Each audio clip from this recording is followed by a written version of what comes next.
Hello, everyone. It is the I, as in Lois Mills with Silver and Sensational. And if I got a mouth on me today about Golden Bachelorette. So come along and listen to what the I has to say about this program.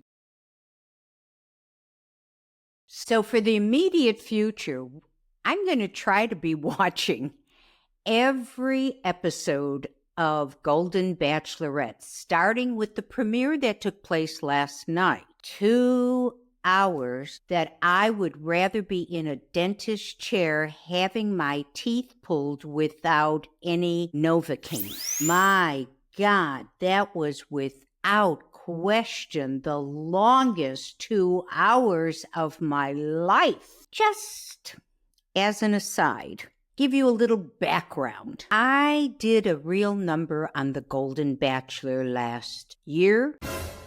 Aww. Mainly because I was really offended to see women competing with one another for the attention of Jerry, who somehow or other I said, I don't know, there's something about this guy. Well, lo and behold, wasn't there something about this guy? For those of you who didn't watch it, let me just give you a very quick recap of the climax of this series. Jerry found Teresa.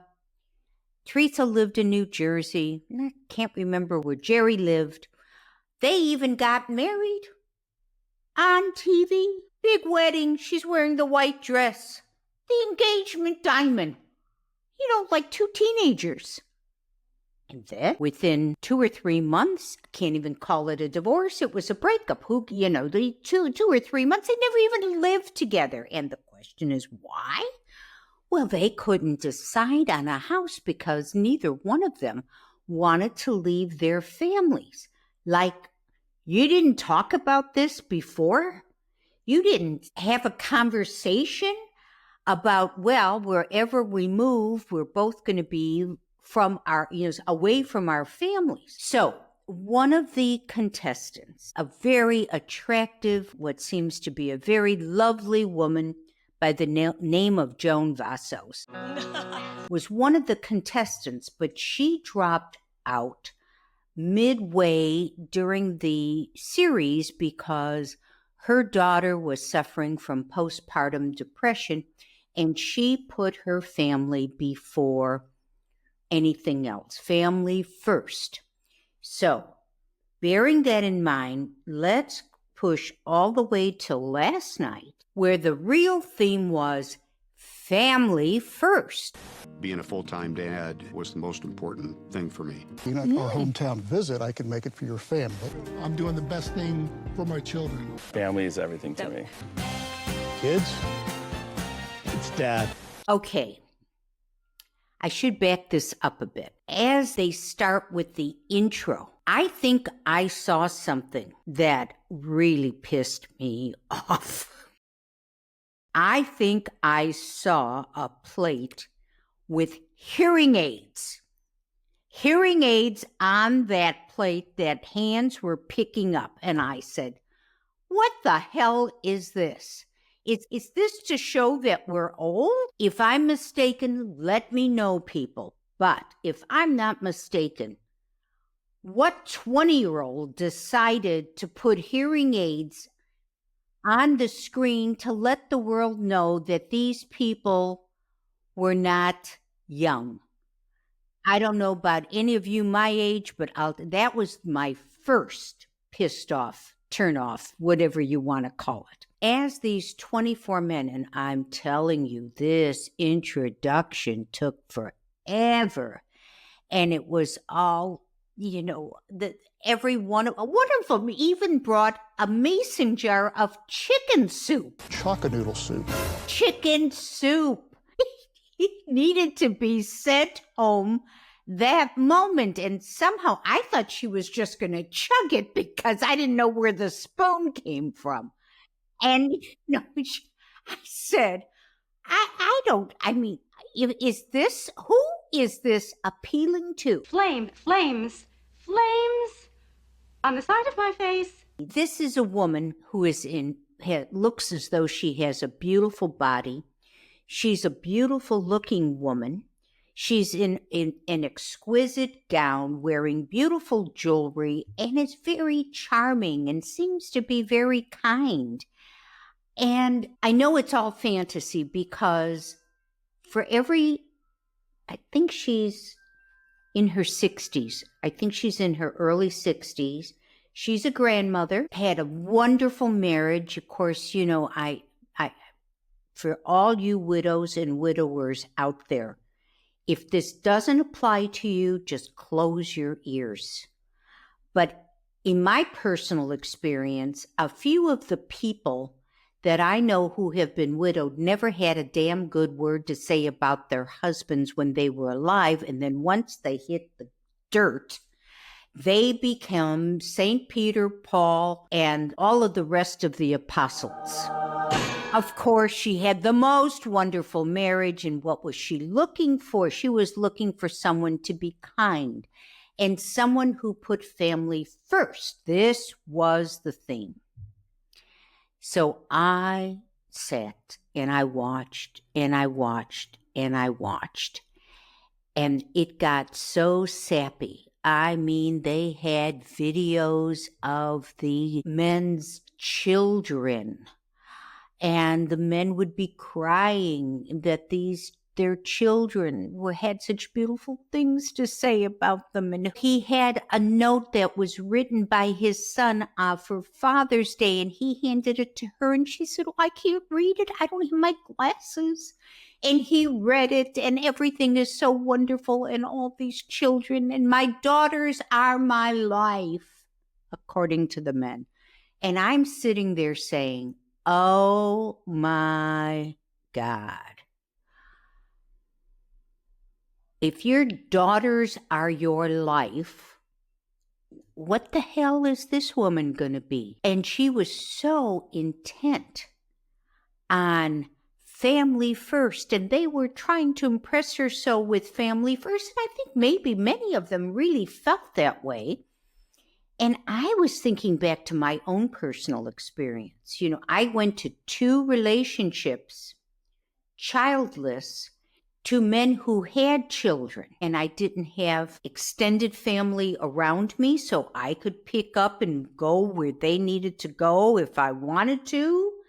And I can only tell you that not only myself, but most of the people that I know that were in second and third marriages with children from their first marriage, the only arguments they ever had were about the kids. So where was this going in terms of reality? With all of this and all of these men coming from places all over the country, Kansas, California, Texas, Carolina. I mean, where were you going to live, you two? Because she's got family first, and you've got family first, so where did the two of you connect? I'm just seeing another Jerry Teresa happening here, and I just thought this is not only fantasy, it's so TV. I know it's the first episode. Okay, now that I've talked about all the things that bothered the hell out of me, let me at least recount a couple of moments that, I have to say I thought were really kind of fun. You know, this episode was about first impressions, and actually there is a special rose for the man that made the best first impression. I'm not sure how much of their antics were from the producers and how much were ideas of their own. And in my opinion, most of what I saw, if I were in Joan's place, I'd have had a hard time keeping a straight face. And it wouldn't have been because I'm laughing because I'm so happy at what they were doing. It just was so ridiculous. The fellow from Chicago who's the caterer in the bright pink jacket that is from the south side of Chicago. So, starting with his exiting the limo, he came out singing My Way. I did it my way. And I wanted to say, my way or the highway, get the F off the air. Are you joking me? Then I see him in the kitchen and he's making food for her that really, I was trying to figure out what it was because dog food looks better than what was on that plate that she was eating, saying, oh, this is so good. What? So that was Jack. The fellow who I liked as soon as he stepped out of the car was Guy. Very handsome. Who was very handsome, and he had sort of a laid-back way about him. He is an ER doctor. But then when he did the cologne thing, Smell. spare me this, I don't understand.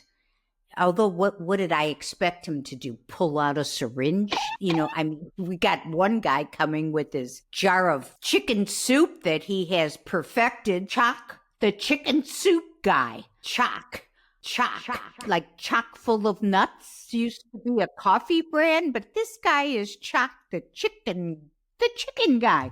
It's all we needed to do. I mean, oh God, spare me. This whole evening, I'm telling you, 2 hours. 2 hours. I was in agony, in absolute agony.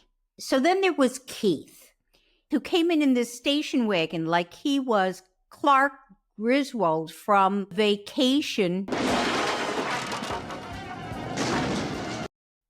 It was, for me, a joke, but apparently for Joan, she really liked him. I was completely turned off by him. Oh, it's a lowrider. Then we had a former bachelorette bring her daddy.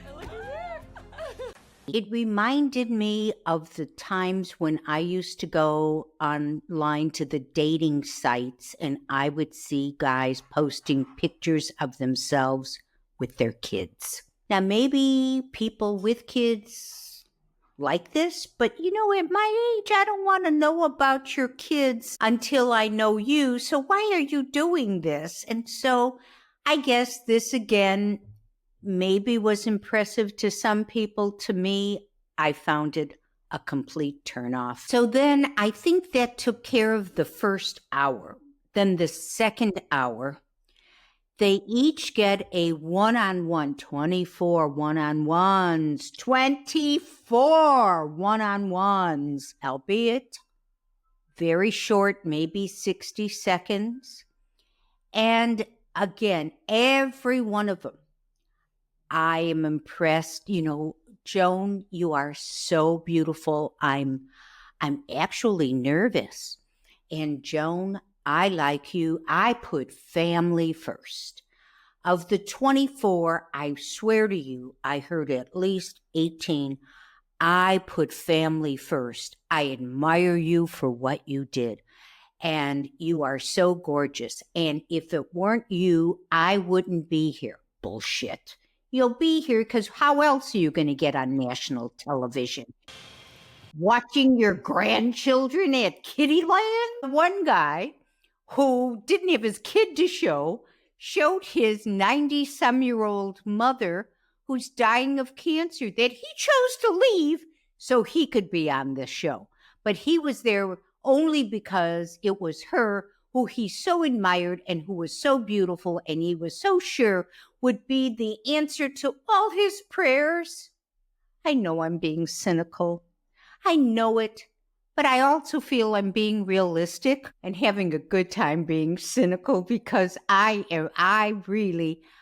just hope that the future episodes go much quicker than this one did. So now it's, do you play pickleball? She says, sure. Well, Joan's adventurous. I mean, she got on one of those electric little carts that are in the front of Costco's for people who have problems walking. That made her adventurous, I guess. Now these balls are in the air and they're all saying, my God, balls are everywhere. It was total chaos and there were balls flying everywhere. No shit. Of course there are. There's 48 of them unless one of them got castrated in some fashion.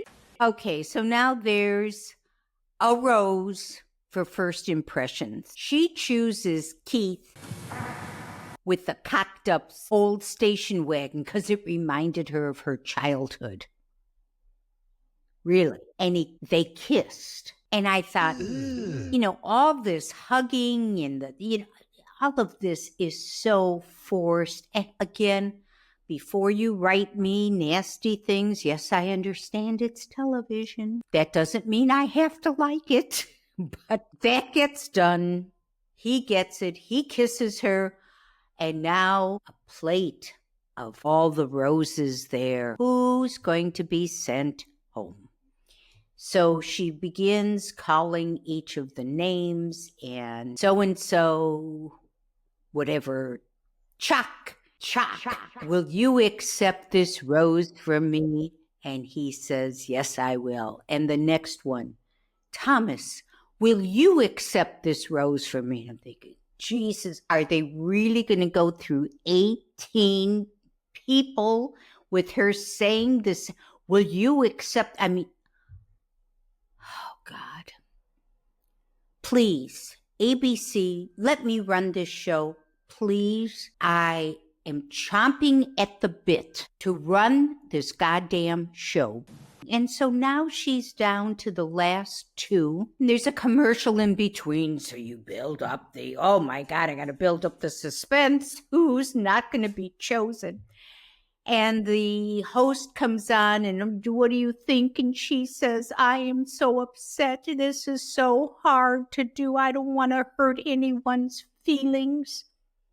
In the meantime, she's been felt up by 24 guys.